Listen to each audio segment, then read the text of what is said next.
Everyone has a story. Take us back to that moment when you revealed the big secret Yeah. about your family. This is life and tragedies happen, and it's helped me a lot with my mental health. The positive outweighs the negative. It'll probably become a self-fulfilling prophecy. I'm very proud to be Chinese and also Australian. I never think you can force inspiration on people. My life has always been rich for comedy material. I've always enjoyed writing jokes about the truth. I'm Lunar New Year and welcome to Foreign Influence. Qualities in a business person.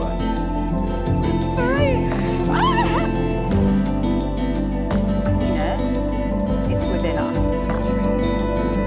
I was ashamed of to something. Write music where I'll tell a story.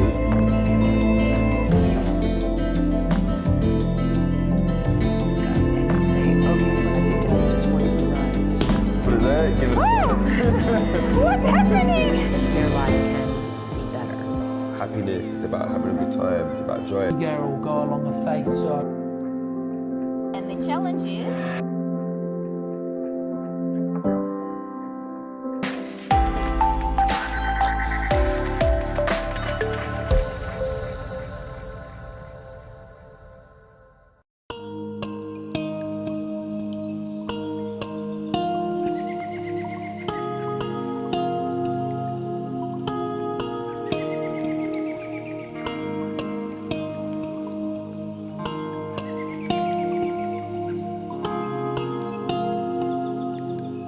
Hi, I'm Lunar New Year and welcome to Foreign Influence. The guest of our show today is a comedian, actor, and a vibrant TV personality, Annie Louey. Annie invited us to one of her most favorite places in Melbourne, the Chinese Museum.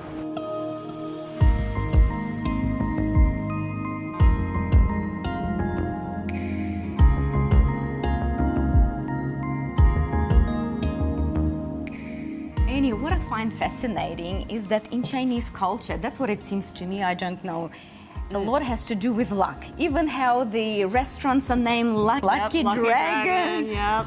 Golden Palace. So, Year of the Dragon. Yep. Year of the Dragon is a very powerful year. It's a very powerful symbol, and from what I read, most people are going to have a good year this year. So what they love about the dragon is how lively it is, and the colours, you know, they're bright.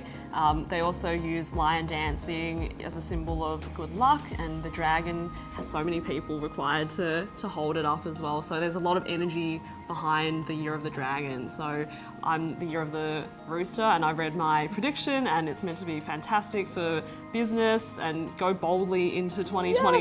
Yes. So I think everyone should take that on, whether you believe or not. You know, just imagine that you're going to have a good year, and it'll probably become a self-fulfilling prophecy. Absolutely, positive affirmations. Yes, exactly.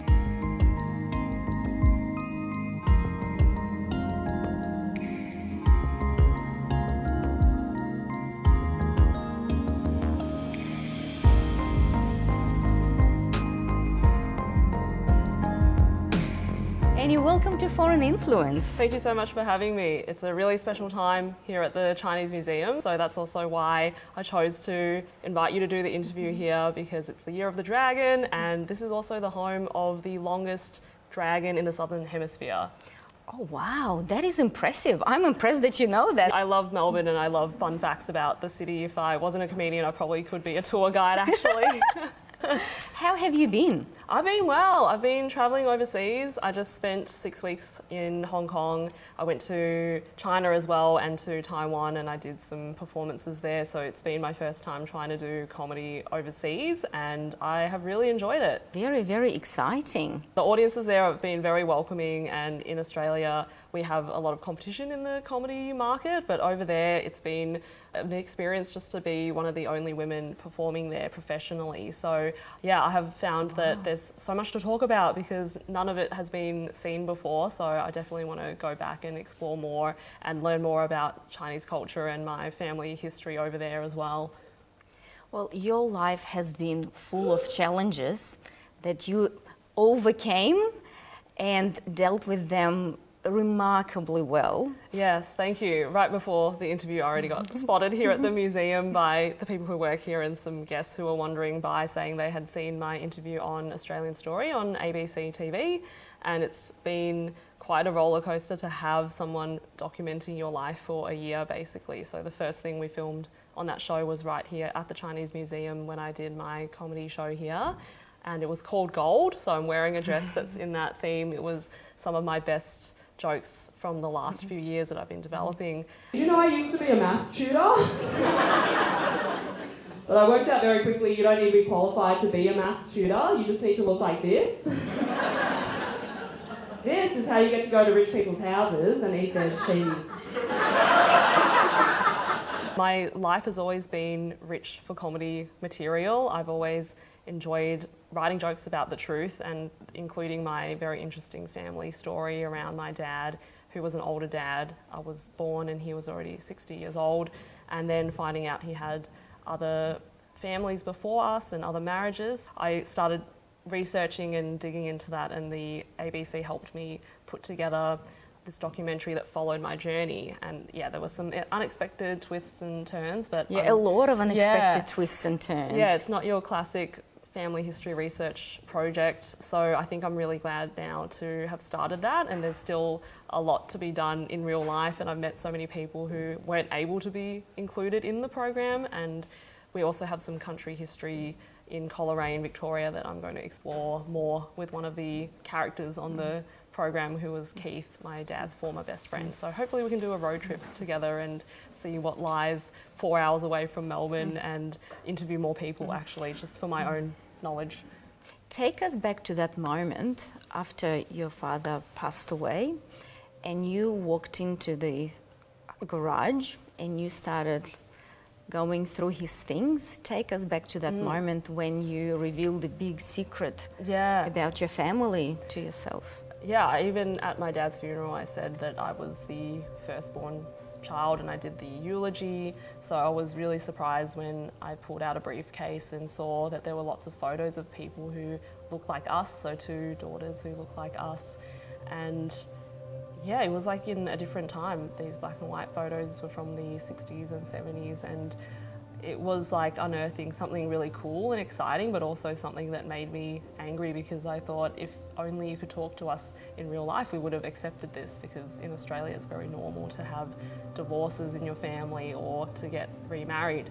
So it's since then I've been able to understand more about my dad when he was my age. What kind of life did he lead? And to understand that people are flawed as well, and that's okay. We're very complicated human beings, and some of my jokes about my parents don't do that justice now that I have more information. It's not going to appear in my live comedy shows. I don't think I have anything to joke about in that, but it's been a very healing experience as well to accept that this is life and tragedies happen, and it's helped me a lot with my mental health as well, to understand that, you know, my family has gone through a lot and it could be in my DNA, but I hope that other people watch this and go, oh yeah, we're very accepting now in the Chinese community, or try to take a step forward to accepting mental health chat. You talked about how strict he was when he was raising you, and learning about that he was married before and had 2 children and you had no idea. Does that give you a bit more explanation that he was trying to protect you? I absolutely understand that a lot of the decisions are coming out of love, and that's the way that Chinese people show love, is to keep their children very close, and also trying to learn from perhaps some of his past parenting mistakes, like if he was too free with some things and maybe with me he was very strict. So having that age difference of 60 years is going to have some kind of impact on your relationship too. So I think sometimes it was the generational difference in his mentality of how to raise kids. So that caused a lot of conflict, but I can genuinely say now that I'm at peace with that, and now that I'm approaching, I understand. And I thought previously that I'm at a stage of acceptance maybe a few years ago, going, oh, it's been 5 years since he passed away, I've accepted, I've grieved. But grief is a lifelong journey. You're never truly at the finish line. So now I can say I feel a lot more peace but it's still going to come up sometimes. You know, you're going to get triggered by something and you might cry or you might have an outburst, but that's okay because those people have had an impact on your life, good or bad, and I hope that the positive outweighs the negative because thanks to him, he was also a business person. I'm inspired by that. I've just naturally gone into business too, and I think And that he would was be proud of brave me. to make himself an immigrant, to immigrate to another country. Yeah, and to live in country Victoria in such a racist time as well, where they had the White Australia policy, and he came to Australia and he made a life for himself and my granddad as well. You know, they came together, they set up a farm, they had a store, and he loved taking photographs. And a lot of them are of other white Aussies who are smiling in the photos. So clearly he had a good relationship with the people around him, and he would have stories of racism, but he didn't let that get him down.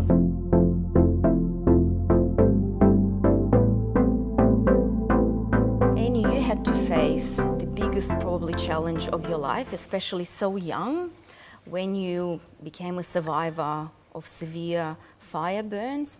Please share with us. Yeah, when I was 16, I participated in Australian Army Cadets and I had a great time. I really enjoyed being outside and doing camping activities, but unfortunately there was an incident where I was peeling a pumpkin and I cut my hand, and the blood loss caused me to have a panic attack where I fainted into a fire and had severe burns, and that's probably been something that I still have trauma inside, even though the scars are less visible now. And I think what the Australian Story doco did was that it showed the severity of those burns that my friends and people who know me didn't know about. They're like, oh, I know you talk about it, but I think the visual of it was quite shocking to people. It's been a really good way for people to understand more that what you see in front of you, everyone has a story, and you just got to get to know them and understand that we all have adversity and challenges. But also people got to learn how courageous you are and how strong you are to overcome what you had to physically, mentally, spiritually. It's absolutely remarkable. Yeah, thank you. Yeah, it's not easy. It takes time, and that's something I look into the future for. Anytime I have an obstacle is going, 10 years time, you're not going to think of it the same way. You're going to be appreciative of all the good that can happen with everything that, I guess, yin and yang, to use a Chinese analogy.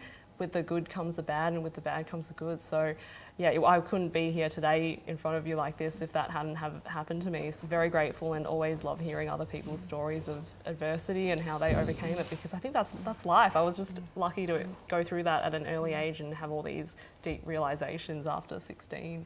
What I really admire, how you got yourself involved in the community with young people who are survivors of fire, and how much you're helping them and inspire them and mentor them.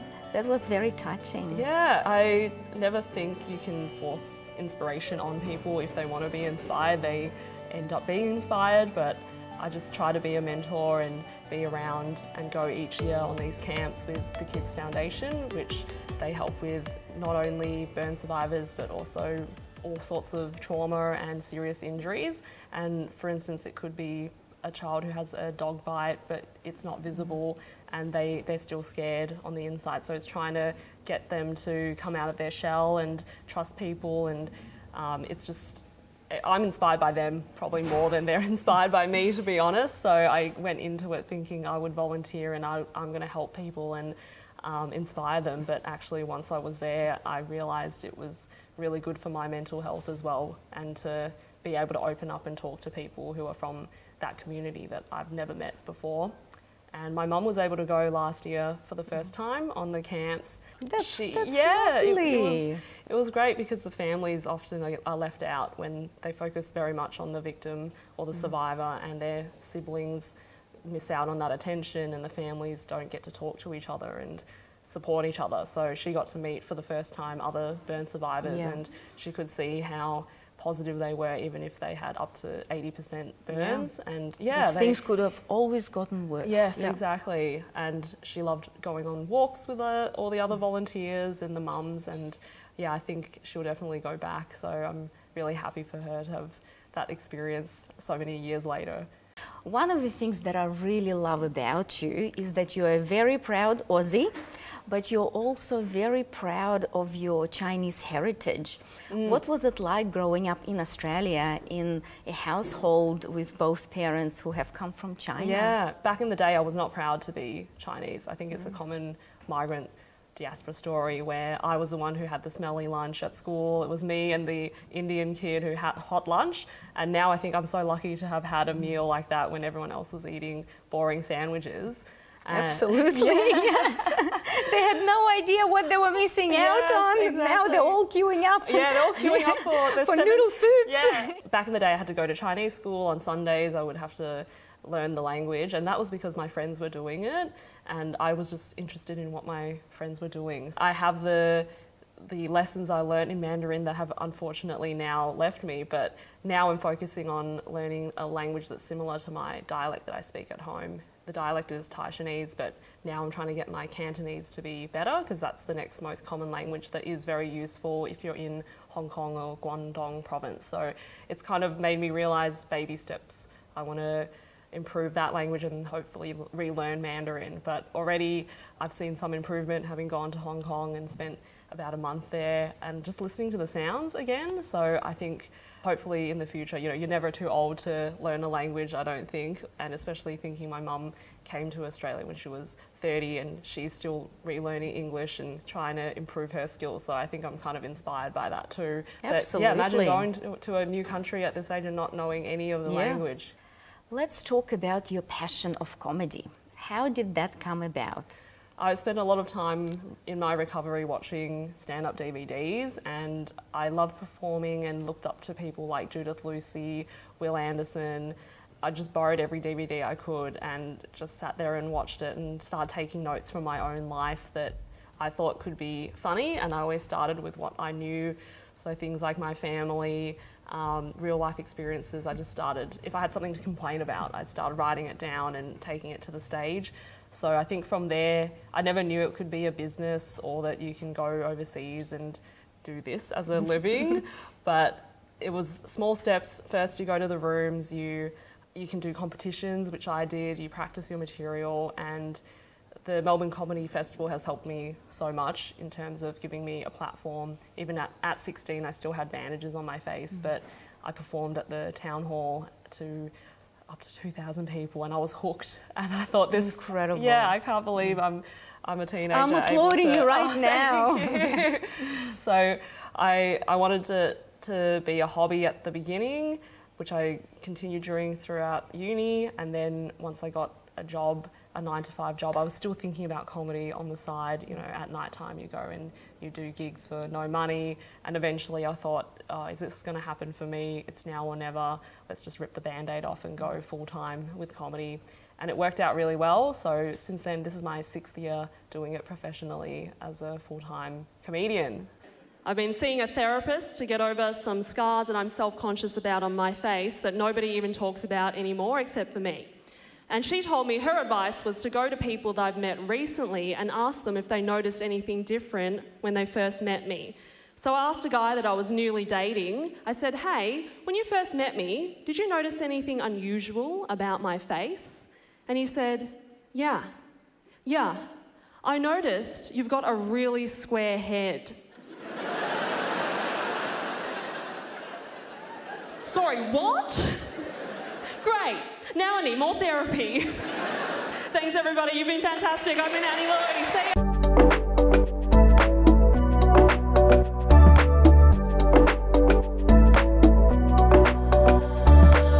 You are a woman of many talents. You're also an actor and a TV presenter and a writer.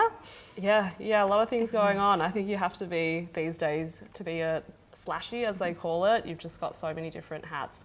I think the acting one is still one that I'm getting used to because I'm not a serious actor, I just do comedy acting. But recently I just released a sketch series that could possibly become a TV show in the next couple of years if we That's go exciting. through. Yeah, so we're doing a program called Fresh Blood with ABC and Screen Australia. So they're funding emerging creators.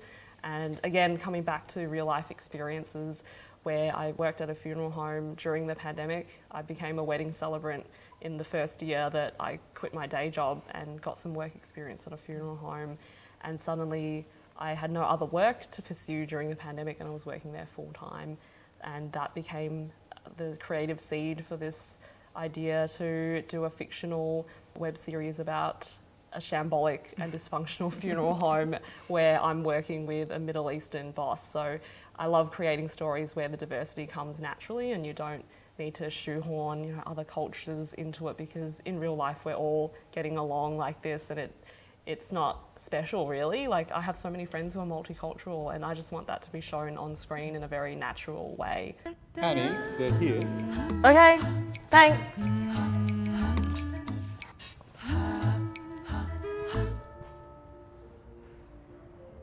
I'm so sorry for your loss. What? I'm so sorry for your loss. I'm not lost. I don't get lost. I've never been lost.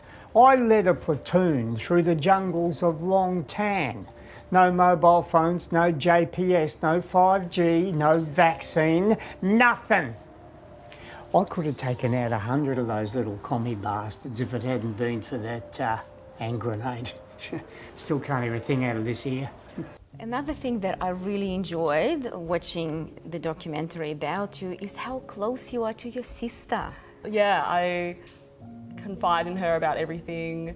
She and I have the same sense of humour because we grew up watching the same TV shows, and it was always a way to blow off steam. If anything pissed us off or if our parents were behaving oddly, we'd just laugh about it. And I think she is someone I really look up to, even though she's younger than me. She's stronger than me in a lot of different ways. Like, often now I'm the one crying and she's the stoic one being like, pull it together. And she also dabbles in some theatre stuff, so I feel very proud that I inspired her to pursue some acting on the side. So she does a lot of live theatre productions while also having a day job, and she's usually busier than me and I'm crazy busy. So yeah, I think well done to her for being 25 years old and doing so much as well. Comedy Festival is coming up soon. Are you taking part in it? Yes, I am taking part in Comedy Festival. This was my venue last year, but this year I'm going to be at the Town Hall, and I'm doing a split bill show with my boyfriend, and that means that we do 25 minutes each, and then at the end we're going to have a Q&A where people can ask us questions like this or even more intrusive or personal. We'll answer it. We've called the show Too Haram to Handle, based off the dating show Too Hot to Handle. I love it already. Thank you. He's Egyptian, so we wanted to have something that was funny and spoke to young people who are curious about dating and how different relationships work, especially when we're doing long distance. So he lives over in Hong Kong and I'm here. I met him 6 months ago in Hong Kong when I was doing an MCing gig there, and he showed me around. It's very rare to find someone who's also a comedian, I feel like. In your own field. Yeah, he understands perfectly what it takes to succeed in the comedy space, so I feel like he's just been a great support, and I'm excited to have him do his first ever show in Australia, but with me guiding him as well, so giving him a bit of a leg up off some of my fans and followers. So yeah, it's just going to be fun. That's my goal for the year, is to have fun in comedy. Well, that's definitely something to look forward to. What other exciting things do you have planned for this year? I'm planning to head overseas back to Asia for 6 months and do some touring there. There's a lot of countries I'm excited to go perform in, like Singapore. I want to go back to Taipei. I went there for the first time a couple of weeks ago and we had a great show.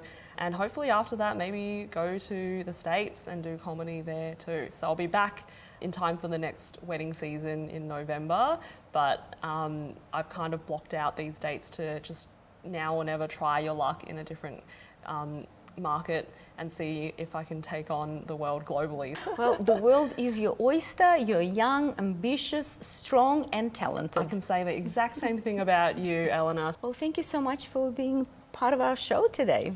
Thank you for having me. I'm just loving our outfits that the Ukrainian-Australian fashion designer Tanya Didenko made for us for this interview. I was so impressed going over to her shop yesterday and I saw some lovely beading and I said, wow, how do you make this fabric? Where did you buy it? And she was like, what are you talking about? It's beading. I handmade it. That dress took me 2 years and I felt so silly because I'm like, I don't know fashion. I don't know what, like this is way too fancy for me. But I'm very grateful amazing. that she could provide this, and it's very comfortable. And I feel like I could go eat a whole meal after this and you wouldn't even notice. So highly recommend. Comedian, I can spot it. You got me.